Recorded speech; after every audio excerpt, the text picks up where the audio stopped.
ఎట్లా labour mic కదా mic పెట్టేది ఏం లేదు. ఇంకొద్ది అది కూడా చెప్తుండే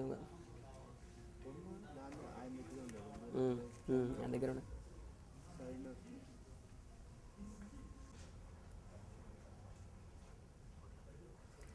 ప్రజారాజ్యం పార్టీ వ్యూహకర్త, పార్టీ పిల్లర్లలో ఒకరైనటువంటి పరకాల ప్రభాకర్ రాజీనామా చేసి కార్యకర్తలను అటు నాయకుల్ని ఒక్కసారి విస్మయానికి గురి చేశారు. ఇంతటి భారీ నిర్ణయం తీసుకోవాలని గల కారణాలు ఏంటో ఒకసారి ఆయన అడదాం. మీరు పార్టీ పుట్టక ముందు నుంచి కూడా పార్టీ కోసం పనిచేస్తున్నారు.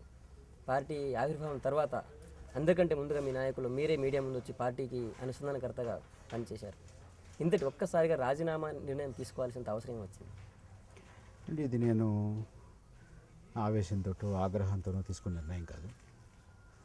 చాలా ఆవేదనతో తీసుకున్న నిర్ణయం, చాలా బాధతో తీసుకున్న నిర్ణయం. ఎవరితోనూ కోపంతో, ఎవరి మీద కోపం వచ్చి తీసుకున్నటువంటి నిర్ణయం కాదు.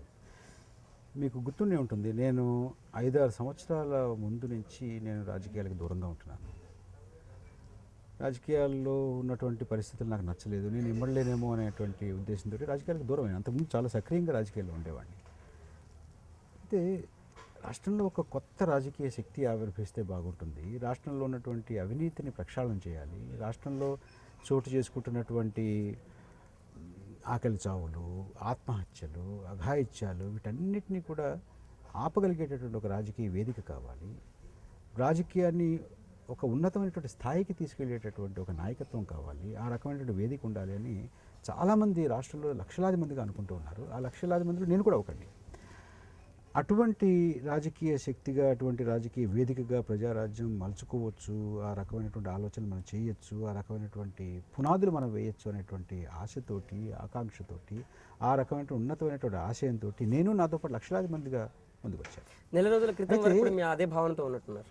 అయితే రాను మేము వస్తూ చూస్తూ ఉంటుంటే అందులో చాలా తప్పులు జరుగుతున్నాయి. తప్పులు జరుగుతున్నప్పుడు మేము ఏమనుకున్నామంటే, నాలాంటి వాళ్ళందరూ ఏమనుకున్నామంటే తెలియక తప్పులు జరుగుతున్నాయేమో, అనుభవ రాహిత్యం వల్ల తప్పులు జరుగుతున్నాయేమో అని అనుకున్నాం. కానీ రాను ఉన్నటువంటి పరిస్థితి ఒకసారిగా చూసుకుంటే ఇవి తప్పులు కాదు, ఇవి తప్పుడు మార్గంలో వెళుతోంది, తెలిసి వెళుతోంది, వేరే ప్రయోజనాలు ఉద్దేశించి వెళుతోంది అనేటువంటిది నెమ్మదిగా రూఢి అవుతూ వచ్చింది.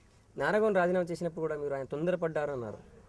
అంటే మేమందరం ఏమనుకున్నామంటే అండి, దీన్ని మనం కరెక్ట్ చేయొచ్చు, దీంట్లో జరుగుతున్నటువంటి తప్పులన్నింటినీ కూడా సరిచేయచ్చు, మనం మాట్లాడచ్చు, చర్చించుకోవచ్చు, విషయం చెప్పచ్చు, ఇది కాదనొచ్చు, దారి ఇలా కాదు మంచి దారి పట్టించవచ్చు, పక్కదారి నుంచి తీసుకురావచ్చు అనేటువంటి ఉద్దేశంలో చాలా వరకు మేము కృషి చేసాం.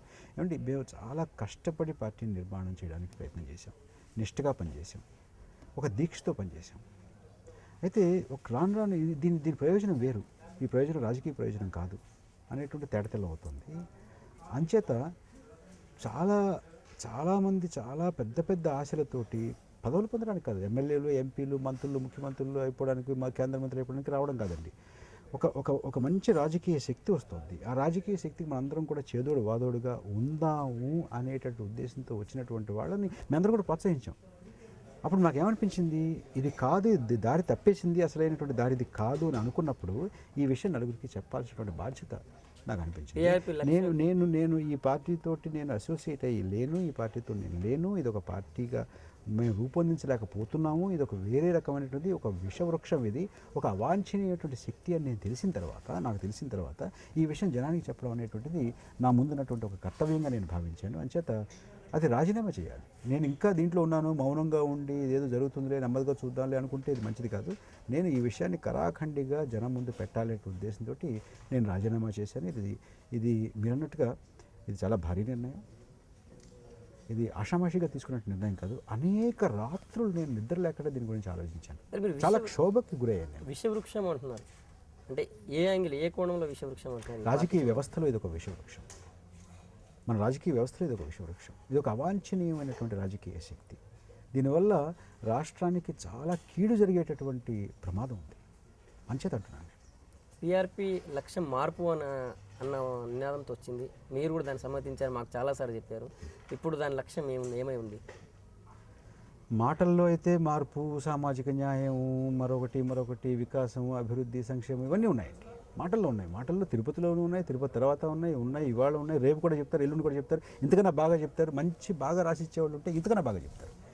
కానీ దీని వెనకాల నిజాయితీ లేదు, దీని వెనకాల లక్ష్యశుద్ధి లేదు, దీని వెనకాల పట్టుదల లేదు, నిబద్ధత లేదు.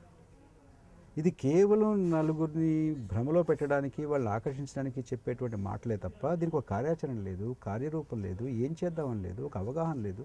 ఇవన్నీ చాలా తేటతెల్లంగా ఉన్నాయి. దీని గురించి చాలాసార్లు చర్చ చేయడానికి ప్రయత్నం చేశాం. చర్చ చేసేటటువంటి ప్రయత్నం ముందులో ఎంతో అంతో చర్చ వినేటువంటి అవకాశం కనిపిన రాను అసలు చర్చే లేదు. ఎవరు చేస్తున్నారో తెలియదు, ఎవరు మాట్లాడుతున్నారో తెలియదు, ఎవరు నిర్ణయం తీసుకుంటున్నారో తెలియదు, ఇతర పార్టీలతో ఎవరు మాట్లాడతారో తెలియదు, ఇతర పార్టీలతోటి కాదనుకుంటే వాళ్ళు ఎవరో తెలియదు, ఇతర పార్టీలతో అవుననుకున్న వాళ్ళు ఎవరో తెలియదు, ఈ నియోజకవర్గాలు ఎవరో తెలియదు, అందులో ఉన్నటువంటి అభ్యర్థులు ఎవరో తెలియదు, ఆస్పిరెంట్స్ ఎవరో తెలియదు, మీటింగులు ఎవరో తెలియదు, ఏమీ తెలియదు. పార్టీలో కోర్ కమిటీ ఒకటి ఉండేది, అందులో మీరు ఒక సభ్యులు మేమైతే ఇన్నాళ్ళు భావించాం. ఉండేదండి, మొట్టమొదటిలో ఉండేది. కాస్త ఇంతో అంత చర్చ జరిగేది.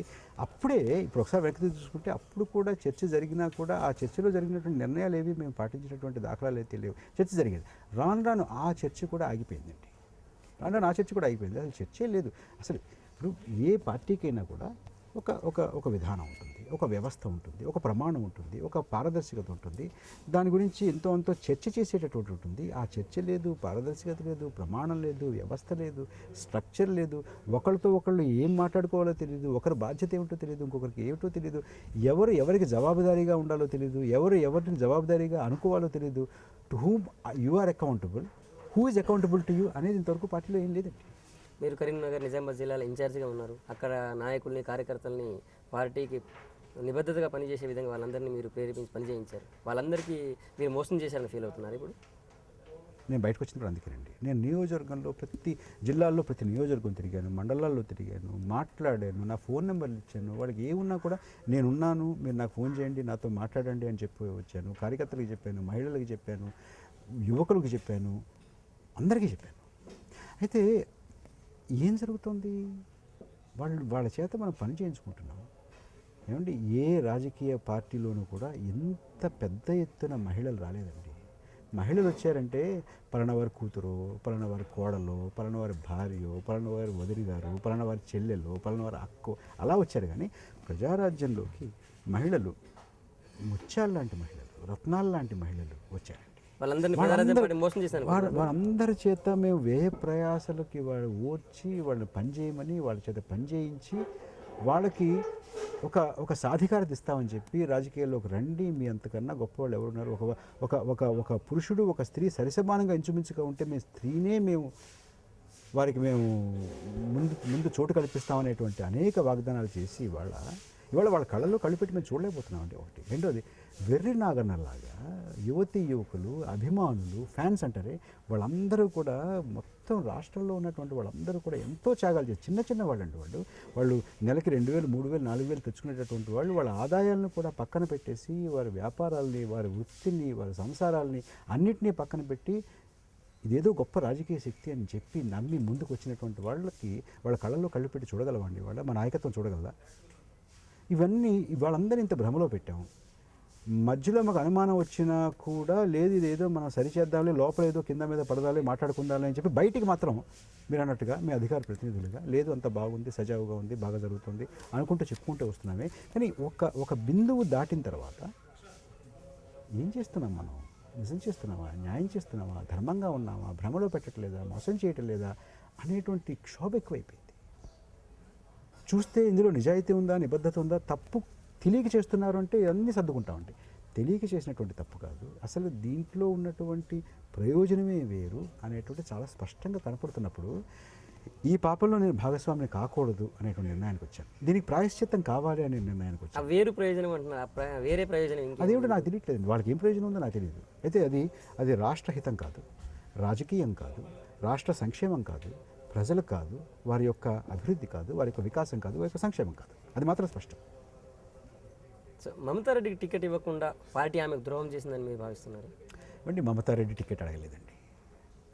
మేమే, పార్టీయే, అధిష్టానమే, అధినాయకులే పిలిచి నీ భర్త పోయినందువల్ల నువ్వేమీ దిగులు పడద్దు, మేమంతా ఉన్నాము అని చెప్పి నువ్వు రాజకీయాల్లో సక్రియంగా ఉండాలి అని చెప్పి ఆవిడ్ని బయటికి తీసుకొచ్చి, అంతేకాకుండా నీకు మేము పోటీలో నేను నిలబెడతాము, మీరు అన్ని ఏర్పాట్లు చేసుకోండి అని చెప్పిన తర్వాత వారిని ఆవిడ బంధుగణాన్ని అందరినీ పిలిచి చెప్పిన తర్వాత ఆవిడ వెళ్ళిన తర్వాత మార్చారు. రాజకీయాల్లో మార్చచ్చు, నేను మార్చకూడదని అంటలా, మార్చచ్చు. కానీ ఎందుకు మార్చారు ఏమిటనేది చెప్పించిన వాళ్ళతోటి చెప్పిన వాళ్ళతోటి పిలిచి ఇదిగో ఇలాంటి కంపల్షన్స్ ఉన్నాయి, ఇలాంటి సమీకరణలు ఉన్నాయి జిల్లాలోనో రాష్ట్రంలోనో మరో చోట ఉన్నాయి, మారుస్తున్నారని చెప్పచ్చు, వాళ్ళు నచ్చ చెప్పుకోవచ్చు. అదేమీ లేకుండా అసలు ఎందుకు మార్చారో తెలియదు, ఎవరు మార్చారో తెలియదు, ఎలా మార్చారో తెలియదు. ఒక వితంతువును బయటికి తీసుకొచ్చి మీరు చేసేటువంటిది ఏంటంటే వాళ్ళ కళ్ళలో కళ్ళు పెట్టి మనం చూడగలమా? మహిళా లోకానికి మనం ఏదైనా చేసేది? పార్టీ విషవృక్షం అంటున్నారు. ఆ విషవృక్షానికి మూలవేరు ఎక్కడ ఉందనుకుంటున్నారు? మూలవేరు ఎక్కడుందనేది మనం ఇది ఒక వృక్షం, ఒక విషవృక్షం. ఇది రాష్ట్రంలో ఉన్నటువంటి రాజకీయాల్ని విషపూరితం చేసేటటువంటి ప్రమాదం ఉంది వాళ్ళు.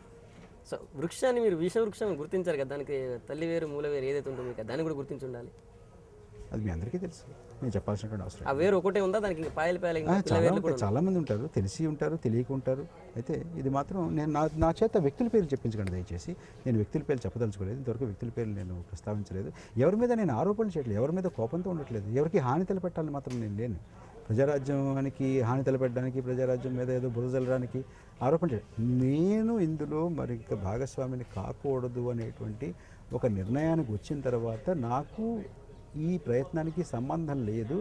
అంటే సంగప్ప గారు, నేను పెద్ద గొప్ప మనగాడిని కాకపోవచ్చు, అయితే మొత్తం రాష్ట్రంలో ఒక చోట ఇద్దరు ముగ్గురు నలుగురు 10 మందో 25 మందో పరకాల ప్రభాకర్ ఉన్నాడు, ఇదేదో మంచిదేమో అనుకునే ఉంటారు. అంచేత వాళ్ళకి ఇది కాదు అని చెప్పాల్సిన బాధ్యత నాకు ఉంది, అది ప్రాయశ్చిత్తం. అంచేత నేను రాజీనామా చేస్తాను. ఎవరిని నేను నష్టపరచడానికో, ఎవరికో హాని తలపెట్టడానికో, ఎవరినో కూలగొట్టడానికో ఏం కాదు.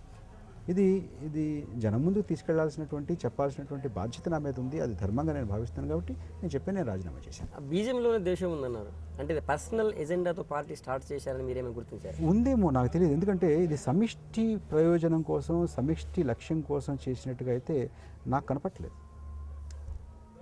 ఉందేమో, మరి వారు చెప్పాలి. మీరు చాలామంది నాయకులు కార్యకర్తలను వడబోసి కొంతమంది లిస్ట్ మీరు పార్టీకి ఇచ్చారు. అభ్యర్థుల ఎంపికలో అలాంటి వారందరికీ మీరు టికెట్ పార్టీ ఇవ్వకపోవడం వల్లే మీరేమైనా నిరాశకు గురయ్యారు? లేదండి, నేను ఎవరికి సిఫార్సులు చేయలేదు. నేను టికెట్లు ఆశించలేదు, లేదు నాకు కావాల్సిన వాళ్ళందరికీ టికెట్లు ఇప్పించాలి, అది మాత్రం లేదు. ఒక విస్తృతమైనటువంటి లక్ష్యం కోసం మేము అందరూ వచ్చాము.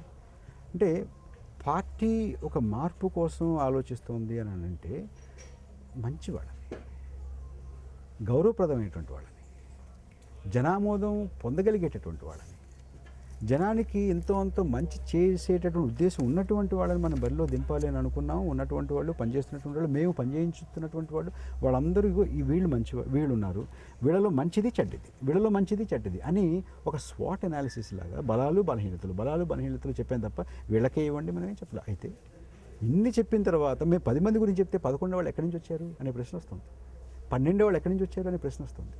వీళ్ళు ఎవరు చెప్పారు, ఎక్కడి నుంచి వచ్చారు, మీకు ఎలా తెలిసారు వీళ్ళు?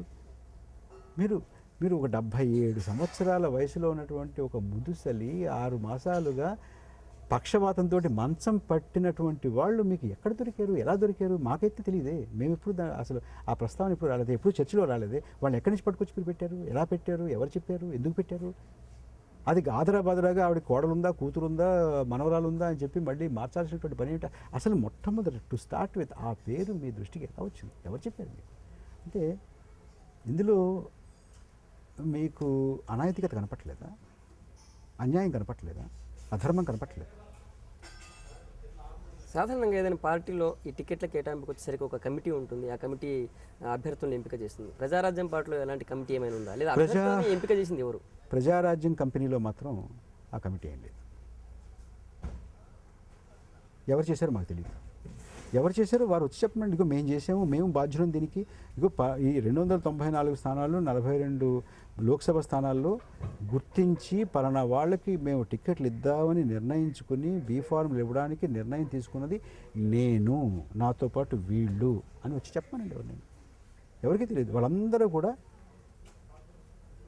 అగంతకులు. పార్టీ ముందు నుంచి కొంతమంది సీనియర్లు బయటికి వెళ్ళినప్పటికీ ఇటు అభ్యర్థులు ఖరారైన తర్వాత చాలామంది సీనియర్లు పార్టీ దూరం అవుతున్నారు. ఉపాధ్యక్షుడు అయినటువంటి అంజనీ రెడ్డి గారు కానివ్వండి, ఇప్పుడు పార్టీ జనరల్ సెక్రటరీ తర్వాత చాలా కీలక పోస్టులో ఉన్న మీరు కానీ ఇంకొంతమంది పోవడానికి కూడా సిద్ధంగా ఉన్న వార్తలు వస్తున్నాయి. ఎందుకు ఈ టైంలో సీనియర్ పార్టీకి దూరం అవుతున్నారు? ఈ టైం అంటూ ఏం లేదండి, ఈ టైం అంటూ ఏం లేదు. రాను రాను రాను రాను రాను రాను వస్తున్నటువంటి పరిస్థితి. ఇప్పుడు ఒక ఒక ఒక వరద వచ్చినప్పుడు నెమ్మదిగా ముంచడానికి ఎప్పుడు నిన్నెందుకు ముంచలేదు, ఇవాళ ఎందుకు ముంచుతుంది అంటే ముంచుతుంది, అలాగే వస్తుంది ఇవాళ. సో ఇది మునిగే నౌక అనొచ్చా? నేను అట్లా ఏమంటలేదు. ఏమండి, పరకాల ప్రభాకర్ చాలా చిన్నవాడండి. పరకాల ప్రభాకరు ఒక వ్యక్తి, తనకి ఏమి శక్తి ఉంటుంది? ఒక ఒక ఒక ప్రజారాజ్యం లాంటి ఒక ఒక ఒక పెద్ద సంస్థ వాడు నిర్మించినాడు, చాలా జనాదరణ కలిగినటువంటి పెద్ద వాళ్ళందరూ ఉన్నటువంటి వాడిని పరకాల ప్రభాకర్ ఏం చేయలేడు. ఏదో చేస్తాడని కాదు, నా వంతుగా నేను చేసినటువంటి కృషి, నేను చాలా కష్టపడ్డాను, చాలా నిష్ఠగా పనిచేశాను, దీక్షగా పనిచేశాను, కార్యకర్తలని కార్యోన్ముఖులను చేశాను, వారిని ప్రోత్సహించాను, వారికి ఇదిగో మన గమ్యం, ఇదిగో మన లక్ష్యం అని చెప్పాను. ఇంత మంచి పనికి మన అందరం కూడా నడుం కట్టేమని చెప్పాను, మీరంతా దీక్షగా పనిచేయండి అని చెప్పాను, ప్రోత్సహించాను, వాళ్ళు మోటివేట్ చేశాను. ఇదేదో మునిగిపోయిన అది ప్రజలు నిర్ణయించాలి. ఇది మంచిదా కాదా, దీన్ని ఆదరించాలా ఆదరించకూడదా, దీన్ని ఆమోదించకూడదా అనేది ప్రజలు నిర్ణయించాలి. నేనేం చెప్పేది, నేను దీంట్లో ఉన్నటువంటి గుణం ఇది, దీంట్లో ఉన్నటువంటి దోషం ఇది, దీంట్లో ఉన్నటువంటి లక్షణం ఇది అనేటువంటి మాట నాకు తెలిసింది, నేను ప్రజల ముందు పెట్టాను, ప్రజలు నిర్ణయిస్తారు. ఒక నాగర్ కర్నూలు దిలీప్ అయితేనేమి, కోరుట్ల మమతారెడ్డి అయితేనేమి, లేకపోతే వేములవాడ కొండ దేవయ్య, వీరు చేసిన ఆరోపణలు ఆవేదన అంత కరెక్టే అంటారా మీరు? వాళ్ళ ఆవేదన కరెక్టే, చాలా కరెక్ట్. వాళ్ళకి లేదు, నువ్వు సరిపోవు, నీకన్నా గొప్పవాడిని, నీకన్నా జనాదరణ కలిగినటువంటి వారిని మేము పెడుతున్నాము అని వాళ్ళకి నచ్చ చెప్పాలి కదా. ఆఖరి నిమిషం వరకు వారికి ఆశ పెట్టి, వారి చేత ఖర్చు పెట్టించి, వారేనని చెప్పి చేయడం అనేది ధర్మం కాదు. అది ఎవరు ఒప్పుకోరు, ఎవరు ఒప్పుకోరు. ఇవ్వకపోవచ్చు, అందరికీ ఎలా ఇస్తారంటే టికెట్లు అందరికీ ఇస్తారా? ఎవరు? అయితే పలానా వాళ్ళు నువ్వు కాదు అని చెప్పగలిగేటటువంటి శక్తి నువ్వు బాహాటంగా ముఖాముఖి కూర్చుని దొంగతనంగా ఎందుకు చేయాలండి? నువ్వు ముఖాముఖి కూర్చుని ఇదిగో నీ వల్ల ఈ ఇబ్బంది ఉంది, నీ వల్ల నేను చేయలేకపోతున్నాము, పలానా వాళ్ళైతే ఉంది, మీరంతా కలిసి పని చేసుకోండి అని ముఖాముఖి వాళ్ళని కూర్చోపెట్టి మాట్లాడేటటువంటి నైతిక స్థైర్యం ఈ పార్టీలో ఉన్నటువంటి నాయకులకి, ఈ నిర్ణయాలు తీసుకున్నటువంటి వాళ్ళకి ఎందుకు లేదు? ఇవాళ ఎవరైనా నాకు అన్యాయం జరిగింది అని చెప్పుకోవడానికి పార్టీ ఆఫీస్కి వెళ్తే ఎవరైనా ఉన్నారా? ఎవరు లేరే. ఎందుకు ముఖం చాటేస్తున్నారు? ఎందుకు పారిపోతున్నారు? ఎందుకు దాక్కుంటున్నారు? ఎందుకు మీరు బయటికి రావట్లేదు? కార్యకర్తలకు వచ్చి ధైర్యంగా ఈ కారణం వల్ల నేను ఈ పని చేశాను అని ఎందుకు చెప్పలేకపోతున్నారు? మీరు ఆన్సర్ చేయండి, సమాధానం చెప్పండి. టికెట్ రాలేదన్న నిస్పృహతోనే పరకాల ఇలా ఆవేదనతో మాట్లాడుతున్నారని ఇంతకుముందు ఉపేంద్ర అన్నారు. ఆయనకి తెలియకపోవచ్చు అండి. నేను టికెట్ ఇప్పుడు ఆశించలేదే, టికెట్ నేను దరఖాస్తు చేయలేదే, టికెట్ ఎవరిని అడగలేదే. ప్రజారాజ్యంలో ఉన్నటువంటి ఎవరైనా సరే పరకాల నా దగ్గరికి వచ్చి నన్ను టికెట్ అడిగాడు అని చెప్పి గుండెల మీద చేసి చెప్పమనండి. నేను ఎవరిని టికెట్ అడగలేదు, టికెట్ కోసం రాలేదండి. మేము ఏదో మంత్రులు అయిపోదామనో, ఎమ్మెల్యేలు అయిపోదామనో, ఎంపీలు అయిపోదామనో మేము రాజకీయాల్లోకి రాలేదు. నాకు ఒక రాజకీయ నేపథ్యం ఉంది. త్యాగాలు చేసినటువంటి కుటుంబానికి చెందినటువంటి వాడిని, త్యాగాలు చేసినటువంటి తల్లిదండ్రులు కడుపును పుట్టినటువంటి వాడిని. అది ఆయన భ్రమ, ఆయన తెలియదేమో. ఆయన తెలియదు, పెద్దవారు, ఆయన తెలియదు. నేను చెప్తున్నాను అటువంటిది. పార్టీ పెట్టినప్పుడు ఉన్నటువంటి వేవ్ ఇప్పుడు ఇంకా ఉందని మీరు అనుకుంటున్నారు? నాకు తెలియదండి. నాకు వేవో మరొకటో నేను ఎప్పుడు అలా అనుకోలేదు. ప్రజలు మేము చెప్పినటువంటిది ఎంతవరకు గ్రహిస్తున్నారు, ఎంతవరకు ఒప్పుకుంటున్నారు, ఎంతవరకు మేము చెప్పింది నమ్ముతున్నారు అనేది ఏ రాజకీయ పార్టీకైనా ఒక ప్రమాణం. ప్రజారాజ్యం ఏం చెప్తోంది, కార్యాచరణలో ఏం చూపిస్తోంది, ఎంత నమ్మశక్యంగా ఉంది అనేది ప్రజలు నిర్ణయిస్తారు. పార్టీ రథం యొక్క రిమోట్ కంట్రోల్ చిరంజీవి దగ్గర ఉందా, మరి ఇంకొకరి దగ్గర ఉందా? నాకు తెలియదండి. అసలు ఇది ఎవరు నడుపుతున్నారు, ఏమిటి దీని రిమోట్ కంట్రోల్ అనేది నాకైతే తెలియదు. ఎంచేతంటే మేమందరం కలిసి పార్టీని స్థాపించాను. ఎందుకంటే నేను కూడా ఈ పార్టీ వ్యవస్థాపకుల్లో ఒకటిగానే నేను అనుకుంటున్నాను. ఎందుకంటే ఎన్నికల సంఘానికి మేము పంపించినటువంటి దస్తావేజుల్లో నా సంతకం కూడా ఉంది, నేను కూడా ఎఫిడవిట్ సంతకం పెట్టాను. ఆ దస్తావేజులో పెట్టినటువంటి దరఖాస్తులో ప్రధాన కార్యదర్శుల్లో, వ్యవస్థాపక ప్రధాన కార్యదర్శుల్లో నా పేరు కూడా ఉంది. నేను కూడా దాంట్లో భాగస్వామిని. మరి ఇది ఎవరు చేస్తున్నారు, ఎవరు చర్చిస్తున్నారు, ఎవరు నిర్ణయాలు తీసుకుంటున్నారు, ఎవరు అమలు చేస్తున్నారు, ఎవరితోటి సలహా తీసుకుంటున్నారు, ఎవరు సంప్రదింపులు తీసుకుంటున్నారు అనేది ఇవాళ వరకు నాకైతే తెలియదు. కీలక పదవుల్లోనూ అంతటి కీలక బాధ్యతలు మీకు అవకాశం ఉన్న మీరు పార్టీ తప్పుదారిన పోతుందని చెప్పి మీరు వారు ఎందుకు సరిచేసే ప్రయత్నం చేయలేదు? చాలా ప్రయత్నం చేసి, అదే చెప్పాను, చాలా ప్రయత్నం చేశాము, చాలామందితో మాట్లాడాము, విషయాలు చెప్పాము. అందుకే నన్ను ఇది తెలియక తప్పు జరుగుతుందేమో అనేటువంటి భ్రమలో ఉండి చెప్పాము. కాదు, అసలు దీని ప్రయోజనమే వేరు, ఇలాగే నడుపుతాము, దీనికి ఇలా నడపడానికి కారణాలు వేరే ఉన్నాయి అని అనుకుంటే మేమేం చేయగలం? ఇప్పుడు నిద్రపోతున్న వాడిని లేపచ్చండి, నిద్ర నటిస్తున్న వాడిని ఏం చేయగలం? మేము అభినయం చేస్తుంటే ఏం చేయగలం? నటిస్తుంటే ఏం చేయగలం? ఏం చేయలేం. మీరు పిఆర్లో ఉన్నప్పుడే మీ మదర్ ఒకసారి కాంగ్రెస్ పార్టీ బాగుంటుంది, కాంగ్రెస్కే ఓటేస్తానని ఒకసారి మాట్లాడారు. ఆవిడ శాసనసభ్యురాలుగా చేసింది. గత 4.5 దశాబ్దాలుగా ఆవిడ కాంగ్రెస్ కార్యకర్త, శాసనసభ్యురాలుగా పనిచేసింది, కాంగ్రెస్ నాయకురాలు. ఆవిడ అభిప్రాయాలు ఆవిడకుంటాయి. అంటే మీరు పీఆర్లో ఉన్నప్పుడు కాంగ్రెస్పై విమర్శించారు, ఇప్పుడు పీఆర్ నుంచి బయటకు వచ్చారు కాబట్టి మీ కాంగ్రెస్ ఏమైనా పాలన బాగుంది అనిపిస్తుందా? లేదండి, నేను అసలు దాని గురించి ఆలోచించలేదు. ఇది అంత కిందకి తీసుకొచ్చేయకండి దీన్ని. నేను ఒక విస్తృతమైనటువంటి విషయాన్ని మీ ముందుంచాను. ఇదిగో జరుగుతున్నటువంటి రాజకీయ ప్రక్రియలో జరుగుతున్నటువంటి ఇది అని అన్నాను. ఇది ఒక పార్టీకు అసలు నేను ఉంటానా, రాజకీయాల్లో ఉంటానా, ఉండనా, ఏం చేయాలి, ఏమిటి అనేది నేనే నిర్ణయించుకోలేదు. నేను దాని గురించి ఆలోచించలేదు. ఆలోచన అంతా ఈ క్షణం వరకు మీతో మాట్లాడుతున్నంత వరకు కూడా ఏమిటి మనం అనుకున్నటువంటి రాజకీయ వేదిక ఇలా అయిపోయింది. మేమే ఉందండి, కొన్ని లక్షలాది మంది ఈ వేదిక వైపు, ఈ శక్తి వైపు చాలా ఆశతో చూశారు.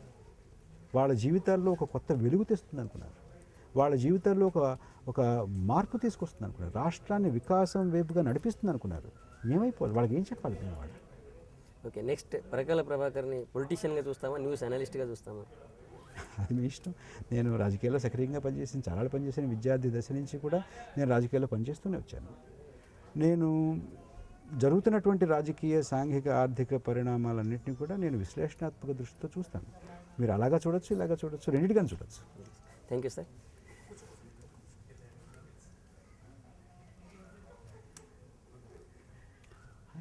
ఇది తన రాజీనామా కారణాలు పరకాల ప్రభాకర్, ఇది తన రాజీనామా కారణాలని పరకాల ప్రభాకర్ వివరించిన విధానం. ఆయన ఏమంటారంటే, ఈ పార్టీ విషవృక్షం లాంటి భావనతో వచ్చింది, ఇది ఒక విష బీజంతోనే పుట్టింది ఈ పార్టీ అనేది ఆయన భావన. కేవలం తిరుపతితో సంగప్ప, ఐ న్యూస్. ఉన్నత లక్ష్యాలతో కాకుండా పార్టీ వేరే ప్రయోజనంతో ఉద్భవించిందనేది తను గ్రహించానని చెప్పి పరకాల అభిప్రాయపడుతున్నారు. రాష్ట్ర ప్రజల ప్రయోజనాల కంటే కూడా ఇక్కడ స్వప్రయోజనాలే ఎక్కువ కనిపిస్తున్నాయనేది ఆయన వాదన. కేవలం తిరుపతితో సంగప్ప, ఐ న్యూస్. ఇంతమంది లైన్లో ఉన్నారు.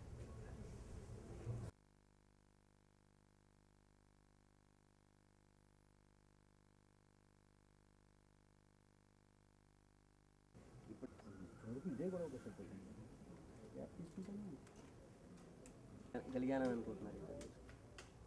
అది నేను చెప్పలేనండి. కంకణం కట్టుకుని చెప్పాలని కూడా అనుకోవట్లేదు. నేను అందరూ అడుగుతున్నారు కూడా చెప్తాను.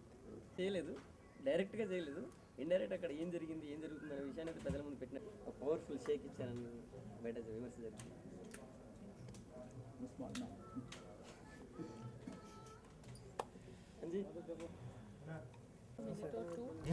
Let me finish them because they've been waiting and set up. అన్ని పక్క మీరే వస్తారు. ఎవ్రీథింగ్ చిరంజీవి ఇప్పుడు పవన్ కళ్యాణ్ మళ్ళీ ఎందుకులే, మళ్ళీ ఆవేశంగా మాట్లాడడం ఏమైనా ఉంటుందని చెప్పి మళ్ళీ క్యాన్సిల్ చేశారు. శోభరాణి వీళ్ళిద్దరూ ఇబ్బంది మాట్లాడిన తర్వాత ఆయన వచ్చారు లైన్లో. మళ్ళీ తర్వాత ఎందుకు ఈరోజు అన్ని మీడియాలో అన్ని